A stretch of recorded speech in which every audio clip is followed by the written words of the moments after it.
Hello everyone, this is Dr. Tasadduk Hussain and I'm ready with the another lecture that is on Bohr's model of an atom. This lecture I will divide into 6 parts. The first part will deal with the introduction of the lecture, and then we will see the postulates of the Bohr's model of an atom, and next we will look at the expressions for the radius, velocity, revolutions and energy of an electron in different orbits. Fourthly, we will look at what are the achievements of this Bohr's atomic model, and then fifth part will deal with the Bohr's hydrogen spectrum, and finally we will go through the limitations and then wrap up the lecture. So this lecture is a big lecture, so I'll divide this into part 1 and part 2. So today's lecture will be about part 1, wherein we will go with the introduction first.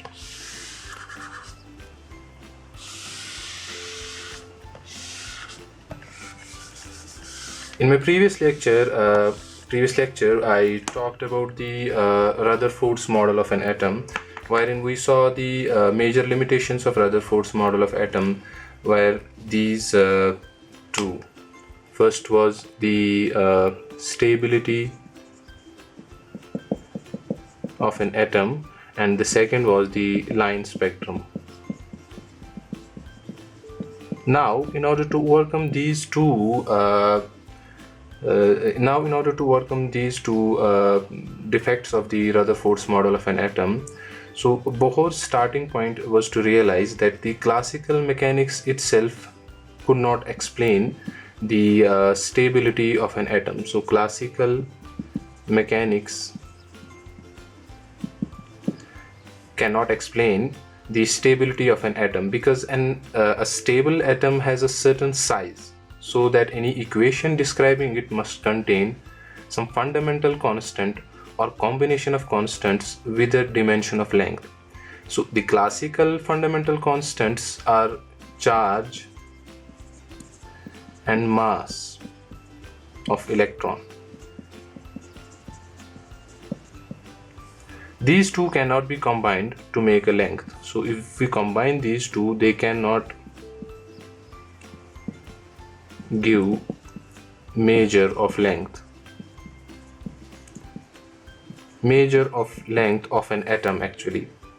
Bohr noticed it, however, that the quantum constant formulated by German physicist Max Planck has dimensions which, when combined with the mass and charge of an electron, produce a measure of length. So before this model, Max Planck had proposed the constant h, so wherein this h has actually dimensions. So now what Bohr did is, he said that if we combine charge and mass and then the Planck's constant h, all of these combined together are going to give us the measure of length of an atom. And this equation we can use to calculate the numerical values for different things like energy and other things. It's this Planck's constant and this equation which basically encouraged Bohr to use these three things in searching for the theory of an atom. Now this was the introduction part. So the second part of this lecture is about the postulates, different postulates that Bohr proposed. We will see what those postulates are.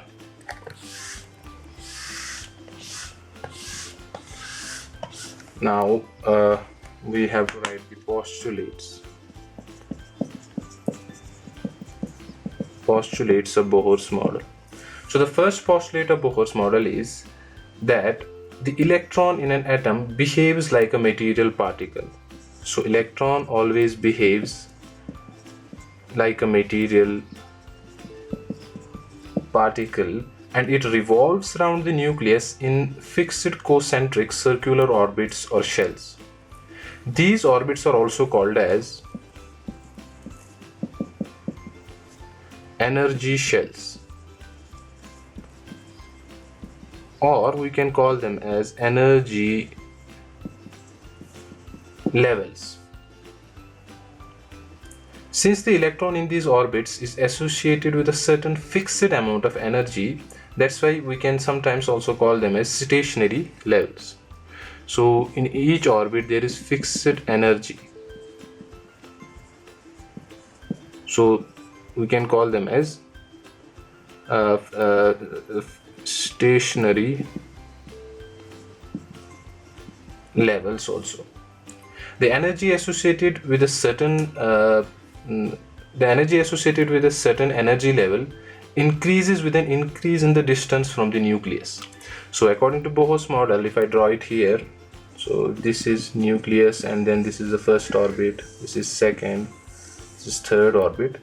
So each of these orbits has a fixed energy level that is associated with it, and these energies keep on increasing once we move away from the nucleus.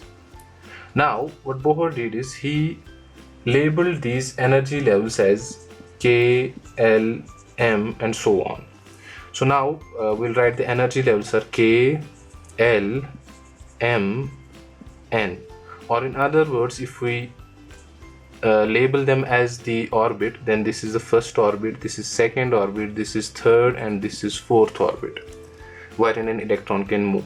And if I assume that the energy associated with first orbit is E1 and the energy associated with second orbit is E2, with the third it's E3, with the fourth it's E4.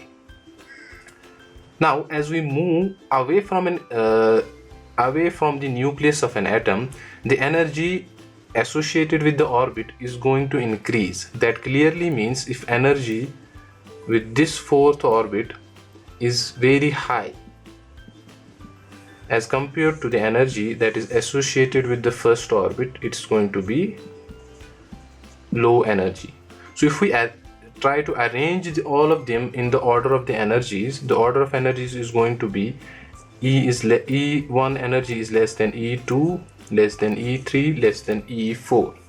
So the maximum energy is associated with the last orbit and the minimum energy is associated with the first shell or first orbit. This is the first postulate of Bohr's model. Now the second postulate of Bohr's model actually deals with a condition that I will mention here, wherein we can see that how an electron jumps from upper to lower or lower to higher orbital. So in that case what happens is, this is second postulate, in that case what happens is, as long as an electron revolves in a circular orbit, it neither absorbs energy and it neither emits energy. This is in the ground state condition. So in ground state condition, an electron is not going to absorb energy and it's not going to emit any energy.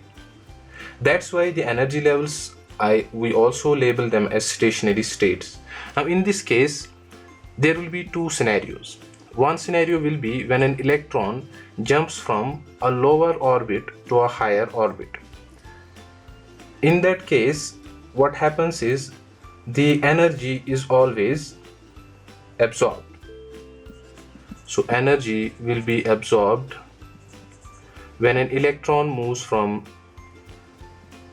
K to L, from K to L or K to M. Similarly, energy will be emitted or released when an electron moves from higher energy orbital L to a lower energy orbital K, because it has to lose some energy. The energy associated with the L shell is more and the energy associated with K shell is less. So when an electron moves from L to K or from second orbit to the first orbit, it is supposed to lose some energy. That will be the energy lost in the form of an electromagnetic radiation. And if an electron moves from K, that's first orbit, to second orbit, since the energy associated with the first orbit is less and the energy associated with the second orbit is more, the electron is supposed to gain some energy or it's supposed to absorb some energy. Now again, since I already mentioned the energies associated are in the order of this in the order of this equation, and if I suppose that an electron is jumping from K to L, that means it's moving from energy level 1 to energy level 2. So the difference in the energy levels will be given by E2 minus E1, higher energy minus lower energy. Similarly, in the case of emission, it's again going to be delta E, the difference in the energy, and it's going to be E2 minus E1 again. Now, according to Max Planck, this equation wherein we calculate the difference in the energies, this is always equal to h nu. So this h is here Planck's constant, and this nu is the frequency of radiation or electromagnetic radiation that is emitted or absorbed. So this becomes the second postulate of Bohr's model. That clearly means, in simpler terms, delta E can be equal to E2 minus E1. I am just talking about one first and second orbit only. We can calculate it for other orbits also. This is always equal to h nu. Thus the energy that is released appears in the form of a spectral line or emission spectrum. This energy that, or the frequency of radiation that I mentioned here, this is actually a form of energy. Whenever this energy is released, this is released in the form of a radiation. So if this energy is released when an electron goes from here to here, the energy will be released. That will be released in the form of an electromagnetic radiation, and that radiation has an energy of h nu. Now, moving to the third important postulate of Bohr's model of an atom, that deals with the angular momentum.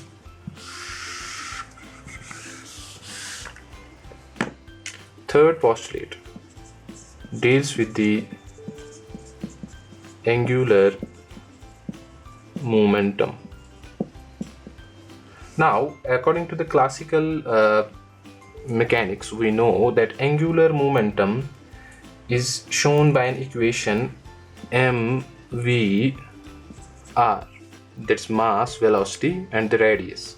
This is angular momentum, is always equal to mvr. Now the third postulate of Bohr's model says the electron can move only in that orbit in which the angular momentum of the revolving electron is an integral multiple of h by 2 pi.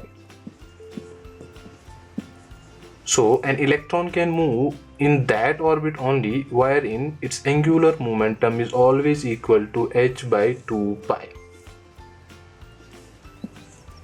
Now, if we have to calculate this angular momentum for first, second and third orbit, or k, l and m orbit, we can calculate it by giving the orbit number also there. Okay, so for example, which is called as, this is also called as principal quantum number. We'll see that in other lectures. K, L, M, I represented it by 1, 2, 3. These numbers are actually principal quantum numbers. Now this angular momentum mvr is equal to h by 2 pi. If I am calculating this for first orbit, I have to write 1 here because this is actually nh. That means for first orbit, if we calculate it for first orbit, it's going to be, the angular momentum is going to be equal to 1h by 2 pi. For the second orbit, it's going to be equal to, the principal quantum number is 2h by 2 pi. Similarly, for third one, it's going to be 3h by 2 pi. Okay, so these equations, you know, h is the Planck's constant, the value of pi, you know, it's 3.14, and then v is the velocity of an electron with which it's moving around the nucleus in an orbit, m is the mass of an electron, and r is the distance at which it is revolving around the nucleus. The equation that I have shown here, this equation, this means that the angular momentum is always quantized. Angular momentum is always quantized. Quantized means that it has a fixed value for each of these single orbits. So this has a fixed angular momentum here, fixed angular momentum here, fixed angular momentum always here. That means it's quantized. This principle is called as the principle of quantization of angular momentum. So this principle is basically principle of quantization of angular momentum. These are the three important postulates of Bohr's atomic model. Now the third part of this lecture is going to deal with the expressions for different things like radius, and then the expression for velocity, similarly for the number of revolutions, and then for energy. So first we'll go with the expressions for the radius, that is the distance at which the electron is revolving around this nucleus. So we always know that this electron is acted upon by two types of forces. One is the centripetal force and the other one is the centrifugal force. So one is centripetal force and centrifugal force. The centripetal force is the force with which an electron is attracted towards the nucleus, and the centrifugal force is the force with which this electron is pushed away from the nucleus or from its orbit. So this is a force of attraction that's acting on this electron, and this is the force of repulsion that's acting on this electron. So in an electron at any single point of time, there are two types of forces that are acting on it. One is centripetal force and the other one is the centrifugal force. If I say that the energy associated with the electron, the charge associated with the electron is E. So if the charge associated with the electron is E, then the charge that is associated with the nucleus, the charge on nucleus at that point of time is going to be equal to Ze. Z is the atomic number.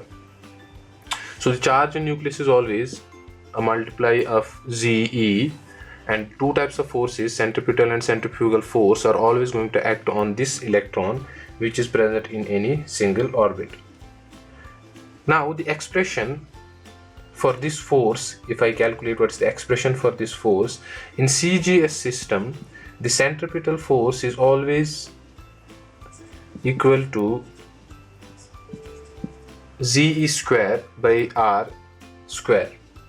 And the same equation in SI system has a constant with it, 1 by 4 pi epsilon naught, where epsilon naught is the permittivity and the rest of the equation is same. Again, for the centrifugal force in CGS system, this equation is always mv square by R. I hope you are familiar with these equations. This is very easy. And then SI system, it's again same, mv square by R, the centripetal force. Now if this electron has to be in an orbit and it's stationary there, it's always going to stay in that orbit. That means the centripetal force and the centrifugal force are going to be equal. So when these two types of forces are equal, only in that case the electron is going to be stationary in a particular orbit. Now if we calculate this distance or the radius at which the electron is moving, I will be representing it as by RH. So in CGS system, I will be doing it for both the systems. So this RH is basically the radius at which the electron is revolving around the nucleus. Now there are two equations. this and this. So this, in CGS system, both of them are supposed to be equal. So if I take this equation first, so what will happen is at that point of time, this ZE square by R square is going to be equal to mv square by R. Only then the electron is going to be stationary in this state. Now from this equation I will calculate this V. So this V square here becomes equal to ZE square by mr. After you calculate it, it will come to the ZE square by mr. So let's label this as equation first. Okay, now since according to one of the postulates of Bohr's model, we know that the angular momentum is quantized. That means that m is always equal to mvr is always equal to nh by 2 pi. This is the principle of quantization of angular momentum. From this equation also we can calculate V. So from this equation, V square can be equal to n square h square by 4 pi square m square h square. Okay, so this we will label as equation second. So now see, in equation first we have V square is equal to this value, and then in second equation we have V square is equal to this value. So from both these equations the left hand sides are equal, the right hand sides are supposed to be equal. I'll show it here. So that means the ZE square by mr is going to be equal to n square h square by 4 pi square m square h square. Okay, you got this. So from here I have to calculate the equation for the radius. So I have to calculate this r. So this r, when I calculate it, is going to be equal to n square h square 4 pi square me square z. So this becomes the equation. It basically gives us the radius, that is the radius of the orbit in which the electron is revolving around the nucleus. So this is for the nth orbit. We can calculate for first, second, third, fourth orbit. If I put the values of all these, like mass of electron, the charge of electron, the atomic number, all of these values, the value of pi, h is the Planck's constant, it has a fixed value that I also can put in here, and this n, this principal quantum number that I can put in here. So what I get is this r n is going to be equal to 0.529 into n square divided by z. Okay, angstrom. So this is the radius of the nth orbit, and this I'm talking in CGS system. Now if we do the same equation in SI system, what will happen is, the only difference is going to be in SI system I have to take this equation z square by r square, it's equal to mv square by r square. Now in the first case what will happen, I'm talking now about the SI system. So now let's see in SI system what happens. In SI system, this mv square by r square, that's the centrifugal force, it's same in CGS and SI systems, so I put it here. But in case of SI system, this z square by r square has a constant with it, that is 1 by 4 pi epsilon naught. Okay, so I have to include this when I'm calculating in SI systems. So at that point of time these equations are again equal to each other. And then when I'm calculating in a similar manner the v square, all I have to do is it will have an additional constant with it in SI system. This is 4 pi epsilon naught, and this again I will label as equation first. And in the second system, the second equation is going to be same. Now again, here I calculated v square, here I calculated v square. These equations are going to be same because left hand sides are equal, the right hand sides are going to be equal. In SI system, all we have extra here is 1 by 4 pi epsilon naught. Okay, the equations are again same. This equation is equal to this equation, and at that point of time this Rn for the nth orbit is going to be equal to the same equation with an extra of 1 by 4 pi epsilon naught. Okay, or we can simplify it by writing this. So when I solve this equation is going to be in SI system equal to this. Okay, and if we solve it here, this 4 pi they'll cancel out with each other, and this Rn is going to be equal to, I will write it here, this Rn is going to be equal to n square h square epsilon naught, because this will go, and then it's going to be pi me square z. So this becomes the equation in SI system for the nth orbit of any atom wherein an electron is revolving. We can solve this equation also, and we can get particular values for this equation. So this was all about the radius. So in case of velocity, so you know that in case of revolving electron, the force of attraction is always equal to the centripetal force, that is the centripetal force. Okay, the centripetal force is equal to je square by r square, and this is exactly balanced by the centrifugal force, that is mv square by r. Okay, and from there we already calculated that v square is equal to ze square by mr in our previous equation for the radius. Now according to Bohr's model, again we know that this mvr is always equal to the centrifugal force. This mvr is always equal to nh by 2 pi. From there again we can calculate that v is equal to nh by 2 pi mr. Okay, so what we'll do is we'll label this as equation first and we'll label this as equation second. So now what will happen is, when I divide equation first by equation second, I will divide this equation first by equation second, and when I do the division of equation first by equation second, what will happen is we will get the velocity. We will get the velocity because we're talking about velocity. I have to calculate velocity. So in that case, what happens is we'll get basically v square by v square divided by v, and on the right hand side we'll get this equation divided by this equation. That becomes ze square divided by mr into 2 pi mr divided by nh. This is what I'm going to get. It's going to be 2 pi ze square by nh. Okay, and this r and r is going to cancel in a similar manner. The equation is going to be this, and then the velocity for nth orbit is going to be 2 pi ze square by nh. So this becomes the equation for the nth orbit, the velocity of an electron in the nth orbit. If we put the values of Planck's constant and the principal quantum number and the charge associated with the electron, this equation can be simplified again to a particular numerical value.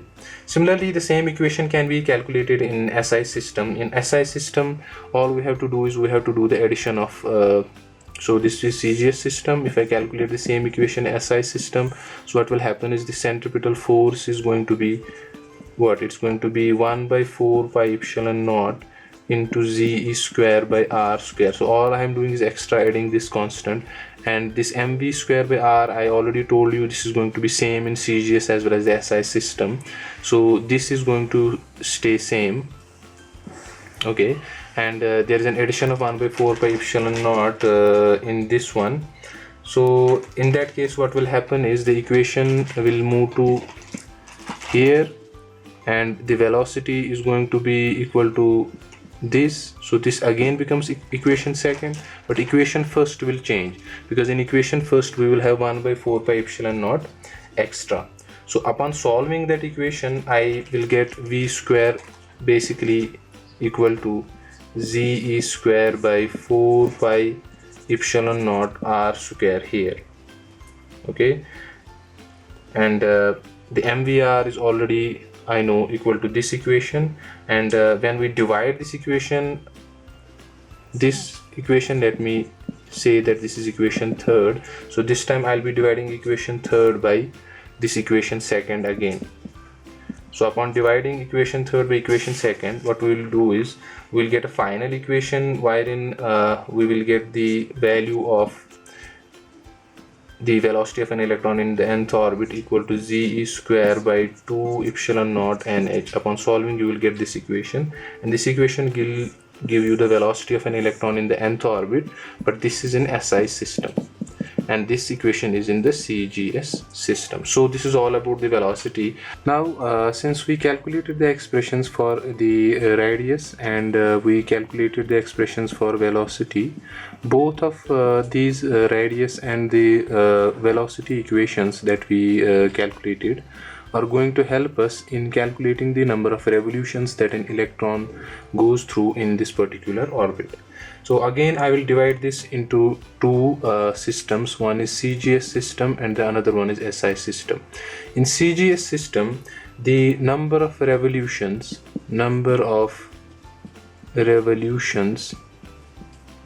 is going to be equal to 1 by 2 pi into Vn, this velocity Vn, divided by the equation for radius that we calculated, that is Rn. So in simpler terms, the number of revolutions is going to be equal to Vn divided by 2 pi Rn. You can represent it with the small r also. So this equation is in CGS system. I hope that you remember the equations for Vn and Rn. If I substitute the equations for Vn and Rn, we will get this final equations from there, as we already calculated that Rn in CGS system is equal to n square h square 4 pi m e raised to power 4 z, right?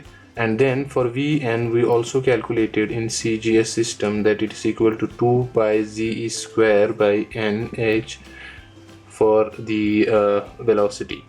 So if you substitute these values for Vn and Rn, you can calculate the number of revolutions. Similarly, in SI system, we can also calculate the number of revolutions.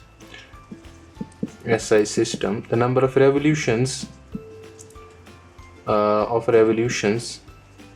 is going to be again the same formula, that is Vn divided by 2 pi Rn. The only difference is going to be that for Rn you will introduce the value that we calculated in SI system for the expression of radius, and for Vn you will include the value that we calculated for velocity using the SI system.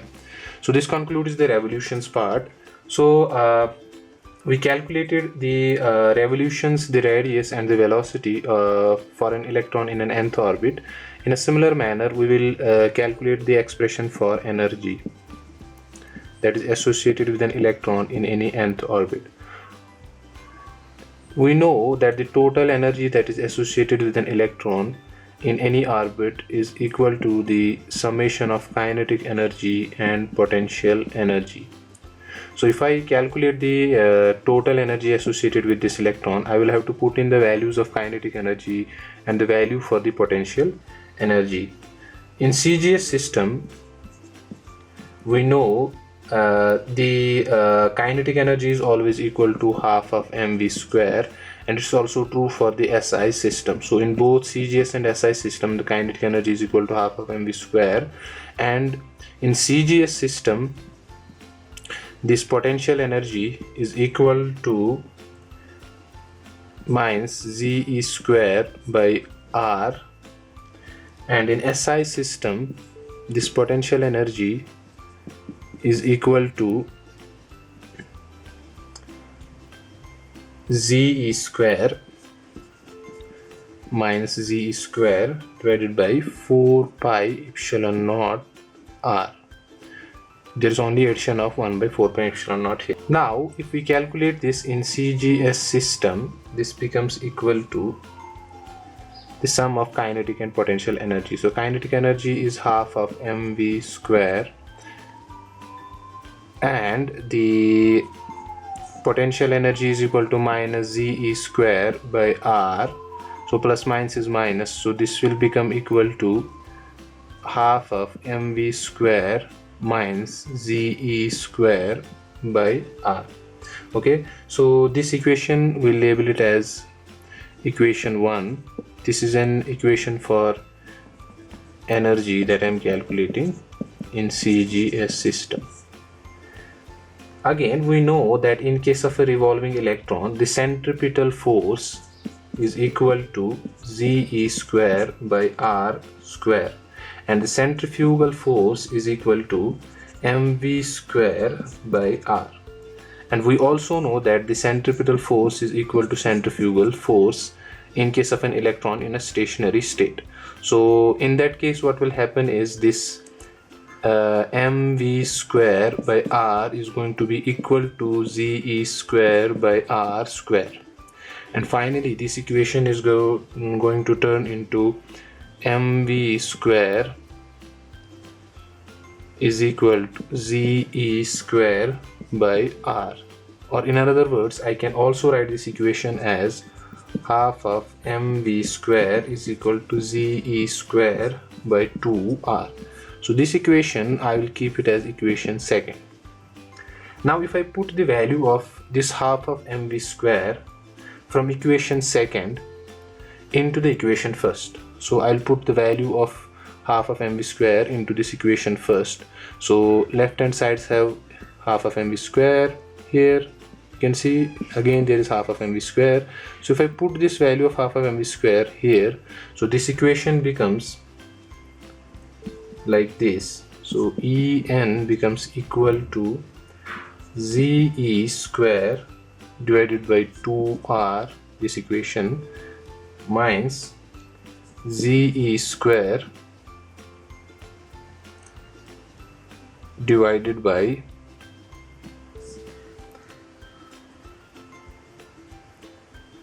R. And upon solving this equation becomes Ze square divided by 2R. Okay, so this equation is solved here. Now what I will do is I will separate this Ze square by 2 in a separate region. So I will say, I will have to write it on this portion. So from here I will say that En is equal to Ze square divided by 2, and I will separate the other regions. I'll put the value of R in this equation, since we know that R is equal to, from our previous section of this lecture, 4 pi square me square Z. So if I put the value of this R in this equation, so it will become Ze square by 2, and the value of R is now n square h square by 4 pi square me2 Z. So this equation basically becomes the equation in CGS system. Similarly, we can calculate this equation in SI system also. So if we calculate this equation in SI system, the only difference is going to be the constant 1 by 4 pi epsilon naught. Okay.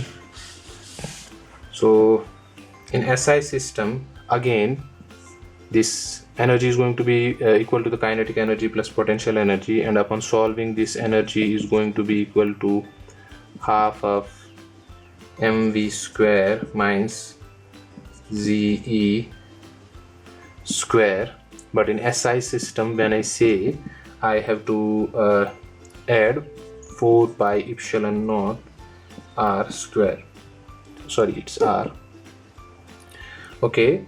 Now, since we have already said that the revolving electron has a centripetal force, again in SI system, if we calculate the centripetal force, it is going to be Ze square divided by 4 pi epsilon naught R square. So this one is missing in case of CGS system. And centrifugal force again is going to be same, because centripetal force is same in SI and CGS system. So it is becoming mv square by R. Now again, Cp is equal to Cf. Centripetal force is equal to centrifugal force. So upon doing that, I can say that Ze square by 4 pi epsilon naught R square, this is equal to mv square by R. Okay, and upon solving this equation, I can say that this energy is basically going to be equal to half of mv square is equal to Ze square by 8 pi epsilon naught R. So we will label this equation as equation third. Okay, now This equation third can be put in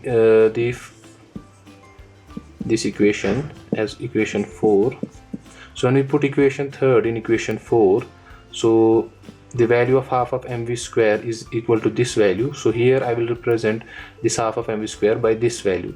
So putting third in fourth, it will give us En from here is equal to half of mv square is equal to this one. So ze square by 8 pi epsilon naught r minus this value ze square by 4 pi epsilon naught r.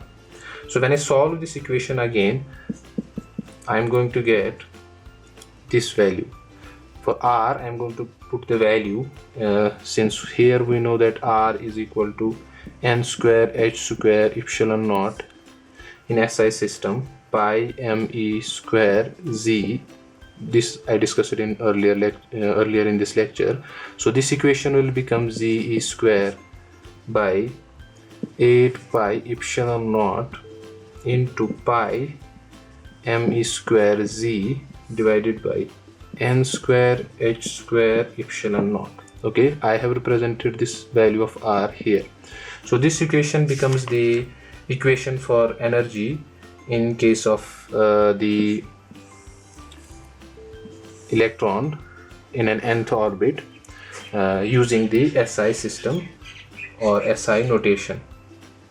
You can solve this equation. You can put these values like e square and e square are going to cut out and other things are going to happen in this equation, and we can simplify this equation into me raised to power 4 z square, because there are 2 and 2 is 4, z and z is z square, and then this pi and pi is going to cancel out, and finally what's remaining at bottom is 8 epsilon naught square n square h square. So this equation can be represented like this also. So this equation is in SI system for the energy of an electron.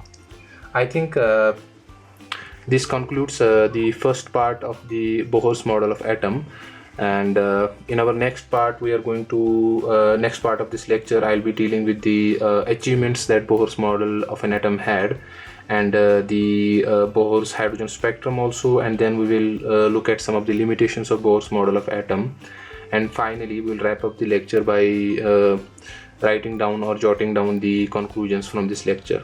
I hope that you liked this part 1, so please follow the part 2 of this lecture in order to fully understand Bohr's model of an atom. Thank you so much.